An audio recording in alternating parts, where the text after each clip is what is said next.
մոտավորապես 5-6-7,000 $-ով հաշվարկեմ միջին, եւ դա բազմապատկեմ նրա 10%-ը, որ մաքսատուր քագանձում եմ գալիս է մեր պետական բյուջե, նվազագույնը 60-70 միլիոն $, մենք կորցնելու ենք։ Հիմա մի կողմից դուք տեսնում եք, որ 10%-ը, այսինքն 600-700 միլիոն $-ի քարտի, 10% չկա ամենացածը մաքսային ռաստամուշկի արժեքի 32%։ Դե չէ, ավելացված արժեքի հարկն է։ Ես չգիտեմ, մենք ամեն մեքենայից 32% տալիս ենք պետությանին, բայց որը ոնց է ձևավորում գանձում է, ճիշտ եք ասում։ Եթե դա էլ ավելացնենք, ես մաքսային մաքսատուրքն եմ մենակ ասում, եթե դա էլ մենք ավելացնում ենք, արդեն հայտարարակ մեծ թիվ է մեր համար, որ բյուջեն պիտի կորցնելու իմաստով։ Հիմա եկեք մի հատ հետարքին մի հատ հաշվարկ անենք։ Տեսեք, ուրեմն 20 թվականի հունվարի 1-ից այդ 5 տարին լրանում է այսպես կոչված արտոնյալ ժամկետի,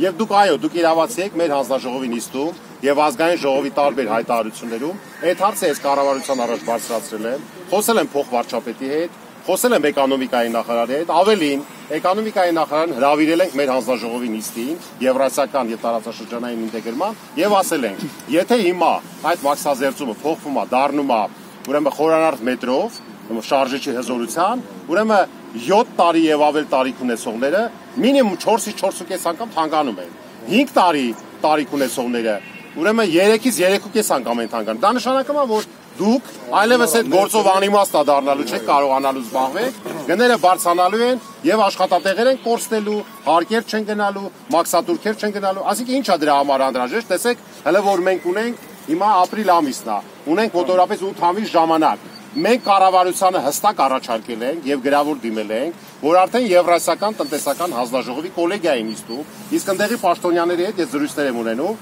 անպայման այս հարցը դնել շրջանառության մեջ, որովհետեւ Հայաստանի Հանրապետությունը նաեւ եւ Բելարուսի, եւ Ռուսաստանի, եւ Ղազախստանի, եւ Ղրղստանի համար շատ հարցերում արտոնություններ տալի կողմ է քվեարկում։ Մենք ընդամենը միջև հիմա երկու ապրանքատեսակի գծով ենք, որ մտել ենք այդ Եվրասիական հանձնաժողով, որպես արտոնություն տա, որից մեկը եղել է Իրան-Հայաստան բարձրավոլտ էլեկտրահաղորդման գծերի, ուրեմն այդ մաքսազերծման արտոնությունը։ Ինչ է եղել։ Կարելի է աշխատել, թող Հայաստանի Հանրապետությունը այսօր ուրեմն տնտեսական հեղափոխություն ուզում իրականացնի, դա նշանակում է, որ եղած աշխատատեղերը մենք չենք կարող մի կացնի հարվածով վերացնենք եւ ասենք բոլորդ գնացեք զբաղվեք IT տեխնոլոգիաներով, ինֆորմացիոն տեխնոլոգիաներով, որտեղ մարդիկ եւ տարիք ունեն, եւ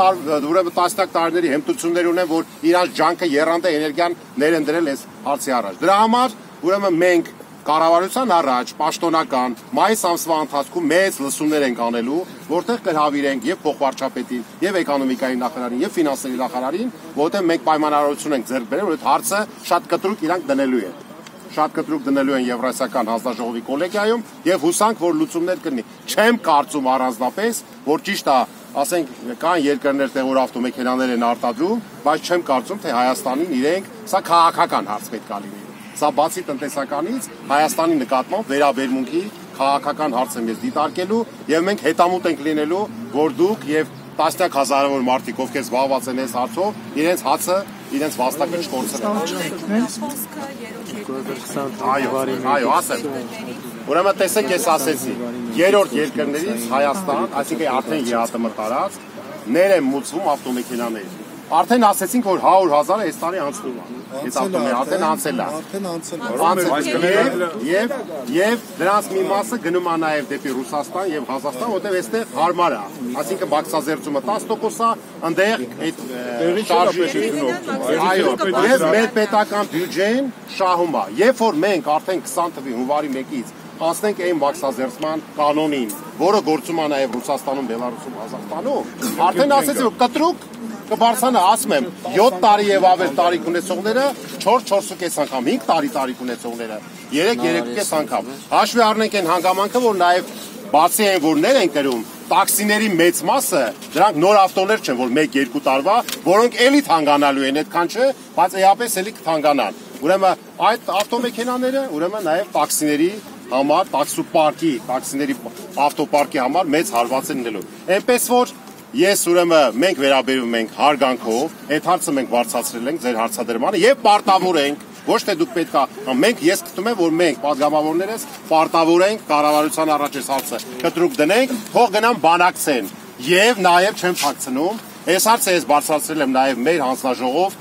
եւ ուրեմն պետական դումայի ուրեմն այնտեղ էլ կա Եվրասիական ինտեգրման հանձնաժողով, պարոն Կալաշնիկովի կողմից ղեկավարվող հանձնաժողով մեր հանդիպման ժամանակ բարձրացրել եմ, որ ինքը էլ նաեւ իրենց ուրեմն կանալներով կարողանան այդ հասը բարձրացնել։ Եվ մենք գործելու ենք ուրեմն բոլոր հնարավոր շրջանակներով։ Կարելի է հաշվի առնել, որ մյուս ԵԱՏՄ երկրները ունեն սովորեն արդյունաբերություն։ Իսկ մենք այս մեր ճահիճ երկրում, որ կարողանում ենք իրենք արտադրել են, այս բաղմունքով, որ մենք կարողանում ենք գոյատևել, այսինքն 15-20,000 հոգի, որը չունի ծով, որը չունի պետական ոչ մի պատժ կա։ Պետությունը չի ասում, արի քեզ 1% գումարով վարկ տրամադրեմ, ծառ աճացրա ծախի, միրգ ծախի, չի անում պետությունը։ Մենք մեզնով բստերելով, մեկը մի բան ծախելով, մեկը մի բան գտնելով, մեկը փոքրուց ինչ-որ վաստակելով, բանկերով ստեղծում ենք ինչ-որ մի բան, մեզ ասում են ԵԱՏՄ երկրներ, բայց ԵԱՏՄ երկրները նայում ենք բոլոր երկրները համարյա ծով ունեն, ծովամթերք ունեն, ծովային նավահանգիստներ ունեն, ծովային նավթի էժան տարբերակներ ունեն։ Մենք կախված ենք մի հատ ճահիճի մեջ, Պարսկաստանը կարում է մեզի էժան բենզին տա, մենք չենք կարում վեկալենք, որովհետև տենց է։ Օգտվում ենք այն երկրից, ով որ իր թելադրած գնով մեզ տալիս է, այն չենք անում։ Մեզի ստիպում են 32% մինիմալ արժեքով ավտոյի մաքսազերծման արժեք վճարենք, դուք որ ասում եք 10%, մեր համար դա մութ է, որտեղ մեզ հասկացա, մեզի տամոժնիում ավտոմաքսատանը չեն ասում, գիտեք ինչ կա, 10% երթում է այն բյուջեն, 5% էս գրպանը, մեզի ասում են 32%, всё։ Մենք 32%-ը վճարում ենք, 42%-ը վճարում ենք, 52%-ը վճարում ենք ավտոմեքենայի ըստ կախված տարիքից, մինիմալը 32%։ Ես այսօրվա դրությամբ ավտոմեքենա ունեմ մաքսազերծելու, որի մաքսազերծման արժեքը կազմում է 3 միլիոն դրամ մի մեքենայի։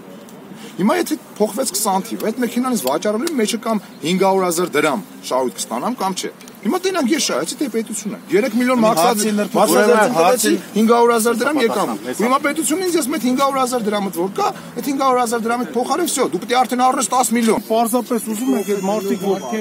դիպլոմներ ունեն, դա մի կողմ դնեն, գան մեր հետ ոնց որ ասած Վրաստան հետ գան։ Մեր մեքենայի վաճառքից շահույթ մի հատ ավտո իրանք փորձեն տենան մեջ ինչքան կօգտվեն։ Ասում առու վաճառքով շուկայական գինարժի 2 միլիոն 400,000 փոխվեց։ Հիմա ինչքան է բարձրանում։ Բայց կառավարությունում քննարկել ենք, որ սա աբսուրդ է, ասել են լավ 1% թողնի,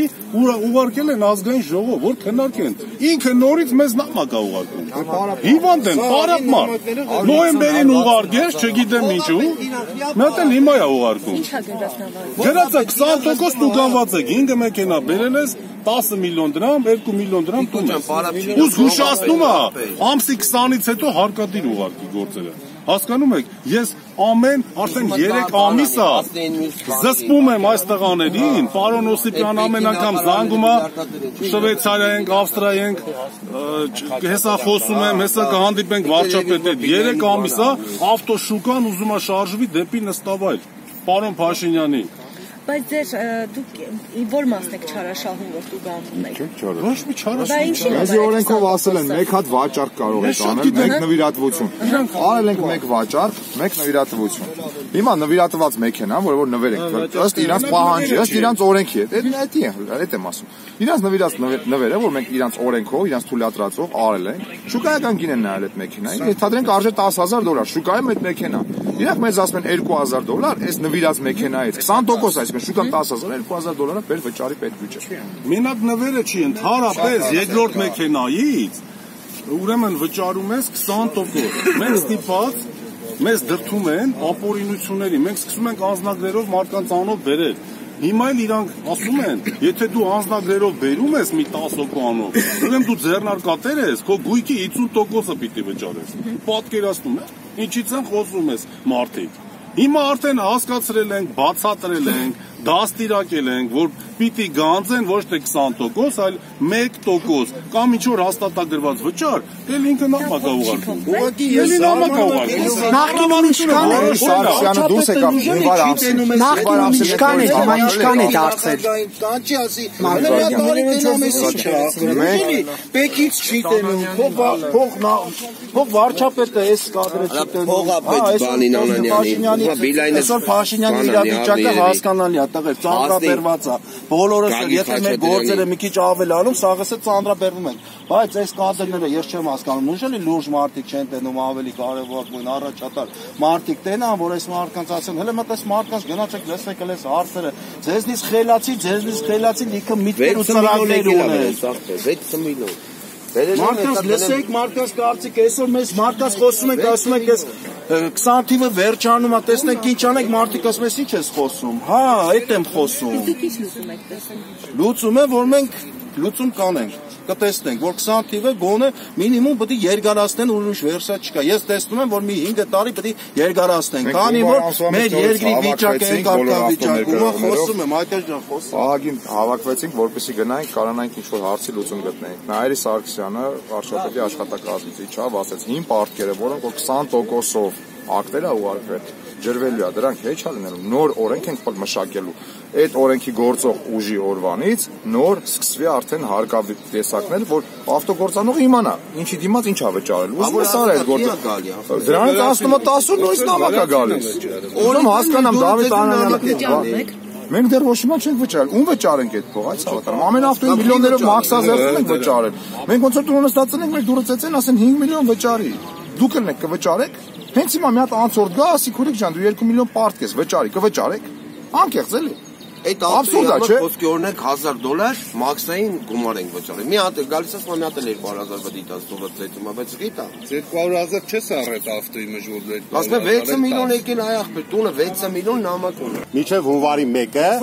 ինքը արդեն պաշտպանված մեխանիզմի մեջ է, ինքը որ ներկրեց դրա մաքսազերծումը նույն կանոններով անկախ ամեն ինչից թե ինչ է լինելու, ինքը պաշտպանված է լինելու։ Դուք ճիշտ եք, մենք կնախապատրաստենք այդ օրենսդրական կարգավորումը նախօրոք, որպեսզի արդեն սեպտեմբեր, հոկտեմբեր ամիսներին, մաքսիմում մինչև նոյեմբեր ամիսը, արդեն դեկտեմբերի 30-ին ներկրողը իմանա, թե ինչ է սպասվում իր ավտոմեքենայի մաքսազերծման եւ ճակատագրի հետ։ Այնպես որ շատ ճիշտ հարցադրում է, մենք դա օրենսդրական կարգավորում փոխենք։ Հիմա նվիրատվության։ Պարոն Մելքումյան, պարզապես պետական եկամուտների կոմիտեի ղեկավարությանը ուզում եմ ձեր մոտ բուժկետ լինի, բուժ զննման ենթարկեն մարդկանց հոգեվար իրավիճակը 5 միլիոն ու կես տուգանում են անհատի, պահանջում են 20% առու վաճառքի գնից, շուկայական գնից։ Մենք անգամ խոսել ենք կառավարությունում համաձայնվեցին, որ 1% դա կիրառել։ Եվ հարկային օրենսգրքում փոփոխություն են արել, որպեսզի ազգային ժողովում քննարկվի, բայց Դավիթ Անանյանը տուգանելու համար հիվանդ է։ Մարդկանց նորից նամակներ ուղարկում, գրել է մինչև ապրիլի 20-ը, եթե դուք չվճարեք, այսինքն $5000 մեքենա ենք վաճառում, $1000 գումար է։ Բայց մենք աշխատում ենք $500։ Պատկերացնում եք, հիմա խնդրում եմ ձեզ։ Առանց խնդրելու, ես ուրեմն արձագանք տակ, այս նամակները չուղարկի։ Դեկտեմբերի մասին խոսում ենք, չէ՞, որ նախապես այդ խոճապ դեկտեմբերի ամսին, որ ամեն ինչ նորմալ լինի, նորից խոճապի չմատնվենք։ Նույն հարցն էլ էս է։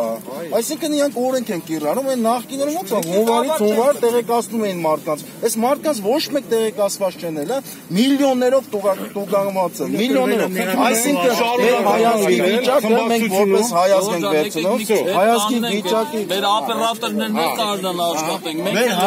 Մեր հայազգի վիճակը այսօրվա դրությամբ այն կարգավիճակում չի, որ կարողանան այս մարդիկ այս ակտերը մուծել, որովհետև սրանց սա մոստից գցելու ակտեր են։ Միլիոն ու կես, մի մեքենայի համար։ Ուրեմն ես ինչ եմ խնդրում, որտեղ սրա գրավոր հիմքը ես խնդրում եմ այսօր, չէ ինձ իմ անունով ես անձամբ չեմ։ Ուրեմն հենց այսօր տվեք ուրեմն հենց իմ օգնականներին կամ ասում եք այնտեղ արագ ես այսօր սա վերցնում եմ այդ նամակով պետեկամուտների կոմիտեի նախագահին հրավիրում եմ ազգային ժողով ու իր հետ այս հարցը քննարկում եմ որպեսզի հասկանամ սրա վերջնական ճակատագրերը։ Նայիրի Սարգսյանը դուրս եկավ հրապարակում, Նայիրի Սարգսյանը դուրս եկավ։ Մենք իրան մեր բողոքի ցույցը ասեցինք, որ ինչ կասենք։ Նայիրի Սարգսյանը ասեց նոր Պարոն Անանյանին դուք որ հրավիրեք, մեզանից մեկին էլ հրավիրեք, մենք իրան խնդրենք, թողել հետ գա Վրաստան։ Եթե փող չունի, մենք իրան լավ, շատ բարի։ Գամը քրտինքու եկամուտը տենա։ Գնանք Վրաստան, մեր հետ նորմալ իրան պատիվ կտանք ճանապարհին վերջը, մի խոսքով։ Թող մեր հետ մեքենա բերի մի, հա։ Գա մեր հետ բազար։ Հաշվին ինքը պետք նախարար չի, մենք նմանաստանակ մարդ է։ Ինքը որոս իրանից դուրս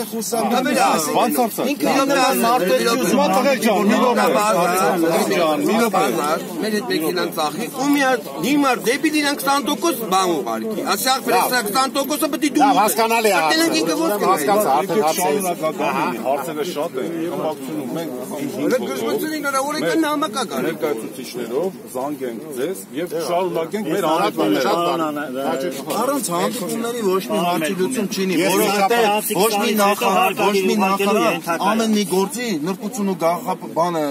նրբությունը չգիտի։ Ինքը գաղափար չի կարող կազմի, շատ հարկադիր են ուզում ուղարկեն։ Բայց կառավարությունը իրանք օրենքը հանեցին անցած տարի հունվարից չկիրառվեց։ Հուլիսից իրավունք ունենք բոլորս ներմուծենք երկու մեքենա, մեկը արխուվաճառք, մեկը նվիրատվություն։ Նամակով դիմել ենք ընկեր Միրումյանին, ասել եմ նույնիսկ 3-ը իրավունք ունեք Միրումյան։ Ունենք գրավոր։ Ունենք գրավոր, տվել եմ ես ձեզ այդ նամակի պատասխանը։ Իմ հեռախոսի մեջ չեք կա։ Մեզ առանց տեղեկացնելու, որ օրենքը հուլիսից կիրառվում է, դնում են բոլորիս 20% տուգանքի տակ։ Վաճառել ես 1 միլիոնով, 20%-ը 200,000-ը բեր վճար։ Այդ մեքենայից ես 100,000 ընդամենը եկամուտ եմ ունեցել։ 200,000 ինչ հիմքով ես։ Հասկանալի է, մենք աշխատանքի ռեժիմը պայմանավորված ենք։ Հարկայինում ես գնացել եմ ճաշել եմ։ Հարկային դուրք է վճարում։ Հարկայինում գնացել եմ ճաշել եմ, իրանք ասեցին մինչև ապրիլի 20-ից հետո բոլորը Ջորջան, դա որպեսզի մենք լինենք, մի րոպե մի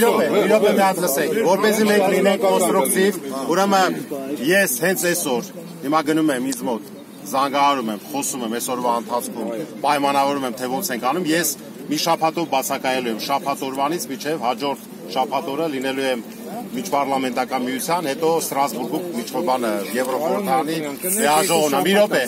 մի րոպե, ես այսօր եւ վաղ քաղաքում եմ, խոսում եմ անպայման, հստակ ասում եմ, որ այդ մի հատ արագ նամակ է, ինձ որ մի հատ այդ բանը ուշադրեք, որպեսզի իրան օպերատիվ բանա, եւ ասեմ հստակ օպերատիվ պատասխանը ինձ տա եւ կապվում եմ ձեզ հետ խոսում ենք թե ոնց ենք անում։ Ես արդեն հասկացա։ Մենք էլ հանդիպենք, շարունակական լինի, որ կարողանանք այս քիներել բոլորը շատ բարի։